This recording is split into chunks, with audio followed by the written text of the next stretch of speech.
ইলিশ পোলাও তো অনেকেই অনেকভাবে রান্না করে থাকেন, আবার অনেকভাবেই খান। কিন্তু এইভাবে যদি একবার রান্না করেন তাহলে কিন্তু আর অন্য কোনোভাবে রান্না করবেনই না, এতটাই টেস্টি হয় এইভাবে রান্না করলে।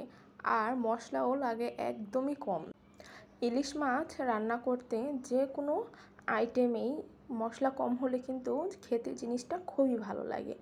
আর ইলিশ পোলাওতে অনেকেই মশলা বেশি দিয়ে ফেলে, তার কারণে দেখতেও ভালো লাগে না, খেতেও ভালো লাগে না। আবার অনেকে জানেই না কিভাবে পারফেক্ট ইলিশ পোলাও রান্না করে।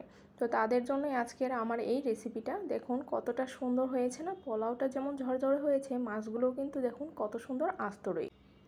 এবার আমি একটা ননস্টিকের কড়াই নিয়ে নিলাম, আর এর মধ্যে দিয়ে দিলাম বেশ কিছুটা তেল। এই তেলের মধ্যে আমি পেঁয়াজের বেরেস্তা করব, এই জন্য তেলটা একটু পরিমাণে বেশি নিয়েছি। আপনারা যদি সরাসরি পোলাওটা রান্না করেন বা ইলিশ মাছটা রান্না করেন তাহলে তেলটা একটু কমিয়ে নেবেন। এবার আমি পেঁয়াজ দিয়ে দিলাম, পেঁয়াজটা দিয়ে এটা সুন্দর করে ভেজে ব্রাউন কালার করে নিব। ব্রাউন কালার হয়ে আসলে অর্ধেকটা আমি উঠিয়ে রাখবো। তারপর বাকি যে অর্ধেকটা আছে সেটার মধ্যে পেঁয়াজ আর কাঁচামরিচ বাটাটা আমি দিয়ে সুন্দর করে একটু ভেজে নিব। কাঁচামরিচ বাটাটা অবশ্যই এই ইলিশ পোলাওর মধ্যে দিবেন, টেস্টটা খুবই ভালো আসে। আর দিয়ে দিলাম সামান্য একটু আদা রসুন বাটা, দিয়ে তারপর মশলাটা সুন্দর করে একটু ভেজে পানি দিয়ে দিলাম। পানি দেওয়ার পর এখানে আমি দিয়ে দিব ধনিয়া আর জিরার বাটা। অবশ্যই এখানে বাটাটা ব্যবহার করবেন, টেস্ট খুবই ভালো আসে। আর যদি বাটা না থাকে তাহলে ধনিয়া গুঁড়োটাও দিতে পারেন, কিন্তু জিরাটা মাস্ট বাটা দিবেন, তাহলে কিন্তু টেস্টটা খুবই ভালো আসে। এবার এখানে আমি বাটার মিল্ক তৈরি করে রেখে দিয়েছিলাম, সেটা দিয়ে দিলাম। টক দইয়ের থেকে বাটার মিল্কটা দিলেই পোলাওটা বেশি ভালো লাগে। অবশ্যই এটা এভাবেই দিবেন, তাহলে খুবই ভালো লাগে। একটু দুধের মধ্যে জাস্ট লেবু দিয়ে চিপড়ে রেখে দিলেই হয়ে যায় এই বাটার মিল্কটা। এবার যখন মশলাটা সুন্দর মতো কষানো হয়ে যাবে তখন এখানে আমি দিয়ে দিব ধুয়ে রাখা মাছগুলো। মাছগুলো এত বেশি ভালো ছিল, এর কারণেই আপনার পোলাওটা খেতে বেশি ভালো লেগেছিল। এবার এটা আমি সাথে সাথে উল্টিয়ে দিব, উল্টিয়ে তারপর ঢাকনা দিয়ে ঢেকে একটু জাস্ট কষিয়ে নেব। যখন সুন্দর মতো কষানো হয়ে যাবে আমি সামান্য একটু পানি দিয়ে মাছটা সেদ্ধ করে নেব। ইলিশ মাছ সেদ্ধ করার জন্য কিন্তু অত বেশি পানি লাগে না, তো অবশ্যই সামান্য একটু পানি দিবেন। দিয়ে তারপর এটা যতক্ষণ না পর্যন্ত সুন্দর মতো তেলটা উপরে ভেসে আসছে ততক্ষণ পর্যন্ত আমি রান্না করে নেব। আর মাঝে মাঝে একটু নেড়ে চেড়ে দেবো যেন তলায় লেগে না যায়। আমার এই হাঁড়িটার তলাটা একটু ভারী, এর জন্য এটা সমস্যা নেই। আপনারা যদি ভারী তলাওয়ালা হাঁড়ি ব্যবহার না করেন তাহলে অবশ্যই একটু খেয়াল রাখবেন যেন মশলাটা পুড়ে না যায়। এবার যখন কষানো হয়ে যাবে তখন আমি মাছগুলো সুন্দর করে উঠিয়ে নিব।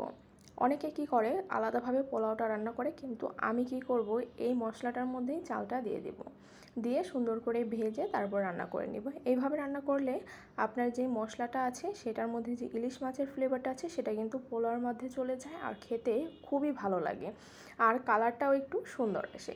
এর জন্যই আমি এইভাবে রান্না করি। তখন এইভাবে সুন্দর করে চালটা ভাজা হয়ে যাবে তখন এখানে আমি ফুটন্ত গরম পানি দিয়ে দিব। যতটুকু চাল নিয়েছিলাম তার ডাবল পানি দিয়ে দিব, সেই কাপ দিয়ে মেপেই। অবশ্যই এইভাবে দিবেন, তাহলে কিন্তু পোলাওটা একদম পারফেক্ট ঝরঝরা হবে। দেখুন পোলাওটা কিন্তু গরম পানি দেওয়ার কারণে কিন্তু সাথে সাথেই বলক চলে এসেছে। এই পর্যায়ে আমি লবণটা চেক করে লবণ দিয়ে দিব।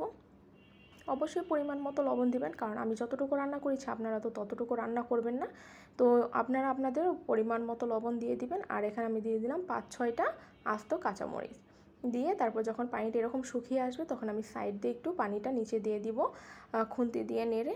এবার আমি এটা দমে দিয়ে দিব। যখন পানিটা এই পর্যায়ে চলে আসবে তখন অবশ্যই দমে দিয়ে দিবেন, তাহলে কিন্তু আপনাদের পোলাওটা সুন্দর হবে। দেখুন কত সুন্দর করে আমি রান্না করে নিয়েছি। যখন একদম পারফেক্টলি পোলাওটা কুক হয়ে যাবে তখন আমি এটা কিছুটা উঠিয়ে রাখবো। এই পর্যায়ে মাছটা দিবেন, তাহলে কিন্তু মাছটা ভেঙে যাবে না। যদি আগে দিয়ে দেন তাহলে কিন্তু পোলাওটা কাঁচা কাঁচা থেকে যাবে আর নাড়তে পারবেন না। যে পর্যন্ত আপনার নেড়ে চেড়ে পোলাওটা রান্না করা দরকার ওই পর্যন্ত করে তারপরেই মাছটা দিবেন, তাহলে কিন্তু মাছটা ভেঙে যাবে না। এবার আমি মাছগুলো দিয়ে তারপর সুন্দর করে যে মশলাটা ছিল সেটাও সুন্দর করে দিয়ে দিলাম, দিয়ে যে পোলাওটা উঠিয়ে রেখেছিলাম সেটা আবার দিয়ে দিলাম, দিয়ে এটা আমি বেশ কিছুক্ষণ দমে রেখে দেবো। তাহলেই তৈরি হয়ে যাবে আমাদের যেই ইলিশ পোলাওটা আছে সেটা। আর উপর দিয়ে সৌন্দর্যের জন্য আমি একটু পেঁয়াজ বেরেস্তা দিয়ে দিলাম, দিয়ে তারপর এটা ঢেকে রেখে দেবো। দেখুন তৈরি হয়ে গেল। কতটা সুন্দর হয়েছে না, খেতে অসম্ভব মজা হয়েছিল।